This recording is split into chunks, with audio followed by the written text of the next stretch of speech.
सारी कौम, मेरी सारी कौम देखेगी जब वोटिंग होगी। जब पाकिस्तान की पार्लियामेंट में वोटिंग होगी, मेरी कौम सब देखेगी। एक एक आदमी को आप देखना, जो वह वोट डालने जा रहेगा हमारी तरफ से। मैं आज उनको एक पैगाम देना चाहता हूं कि ये ना करना, ये आप ना करना। इस कौम ने कभी आपको माफ नहीं करना। आप जितना मर्जी कहें,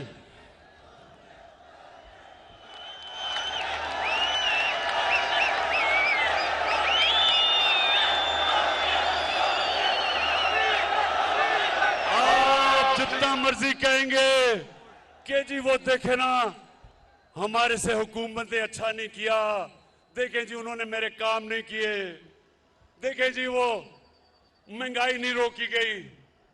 आपके पास जो रास्ता था वो एक ही है, जमहूरियत में एक रास्ता है, रिजाइन करो। अगर आपको हुकूमत नहीं पसंद आ रही तो रिजाइन करो। लेकिन 25 करोड़ रुपए सामने रख के और कहना कि जी तब आपका ज़मीर जाग जाए, वो कौम नहीं मानने लगी।